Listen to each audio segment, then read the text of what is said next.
এটি করে জুলাইয়ের আকাঙ্ক্ষার ভিত্তিতে যে সংসদ, সেই সংসদের সাথে এক ধরনের প্রতারণাই করা হলো। এই ফ্যাসিস্ট দোসর চুপ্পুকে অভিশংসনের মাধ্যমে অপসারণ করে নতুন রাষ্ট্রপতি নির্বাচন করতে হবে এবং তাকে গ্রেফতারের আওতায় আনতে হবে। তিনি শপথ ভঙ্গ করেছেন, তার বিরুদ্ধে আর্থিক দুর্নীতি রয়েছে এবং তিনি গণহত্যা চলাকালীন নির্বিকার ভূমিকা রেখেছিলেন। আমরা সংসদকে সম্মান জানিয়ে ইলেকশন ইঞ্জিনিয়ারিং এর অভিযোগ এবং সমালোচনা থাকা সত্ত্বেও আমরা সংসদে গিয়েছি কারণ জনগণ আমাদেরকে এত কারচুপির পরে আমাদের কয়েকজন সদস্যকে নির্বাচিত করেছে, বিরোধী দলের সংসদ সদস্যদেরকে নির্বাচিত করেছে সংস্কার কার্যক্রমকে বাস্তবায়ন করার জন্য, উচ্চ কক্ষকে বাস্তবায়ন করার জন্য, সংবিধান সংস্কার করার জন্য। আমরা সেই উদ্দেশ্যে, সেই কমিটমেন্ট এবং সেই ম্যান্ডেট নিয়ে সংসদে গিয়েছিলাম। আমরা বলেছিলাম যে এই সংসদে আমরা কোনো ফ্যাসিস্টের দোসরকে চাই না, ফ্যাসিবাদ মুক্ত, ফ্যাসিস্টের দোসর মুক্ত আমরা জাতীয় সংসদ দেখতে চাই।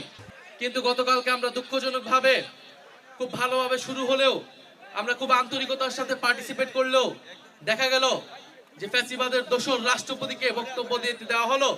এটি করে জুলাইয়ের আকাঙ্ক্ষার ভিত্তিতে যে সংসদ, সেই সংসদের সাথে এক ধরনের প্রতারণাই করা হলো।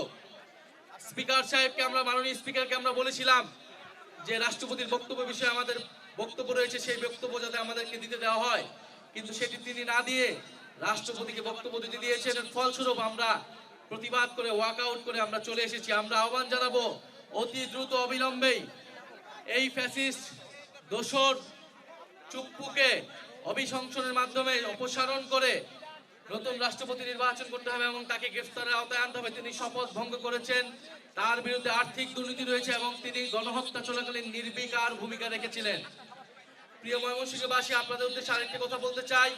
আপনাদের এলাকার সন্তান, ঢাকা বিশ্ববিদ্যালয় ছাত্র শক্তির সাংগঠনিক সম্পাদক সাইফুল্লাহ, যিনি আওয়ামী লীগের বিরুদ্ধে প্রতিরোধ তৈরি করেছিলেন জুলাই গণ অভ্যুত্থানে, বৈষম্যবিরোধী ছাত্র আন্দোলনের অন্যতম সমন্বয়ক ছিলেন, তার বাড়িতে আগুন লাগিয়ে দিয়ে ফ্যাসিস্ট বাহিনীরা ষড়যন্ত্র অব্যাহত রেখেছে।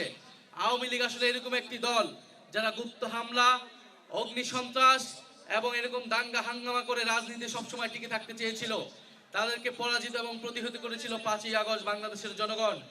ময়মনসিংহবাসীর কাছে আমরা আহ্বান জানিয়ে যাচ্ছি, ময়মনসিংহ এবং বৃহত্তর ময়মনসিংহে আপনারা আওয়ামী লীগকে প্রতিহত করুন।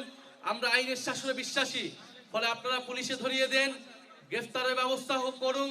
প্রশাসনের প্রতি আহ্বান জানাচ্ছি, প্রশাসন যদি ব্যবস্থা না হয় তাহলে কিন্তু জনপ্রতিরোধ গড়ে তুলবে আওয়ামী লীগের বিরুদ্ধে সর্বত্র, রাস্তাঘাট, সব জায়গায়। আমরা অপেক্ষা করব কিছুদিন, দেখবো আমরা প্রশাসন, পুলিশ প্রশাসন এবং সংশ্লিষ্ট এমপি তারা কি ব্যবস্থা নেয়। এই সাইফুল্লাহর পরিবারকে যে হত্যার চেষ্টা করা হলো, তার বাড়িতে অগ্নিসংযোগের চেষ্টা করা হলো, যদি তারা কোনো ধরনের ব্যবস্থা নিতে ব্যর্থ হয়, তাহলে আমাদের যেটা করণীয় সেটা আমরা করব। আমরা ঘরে বসে থাকবো না।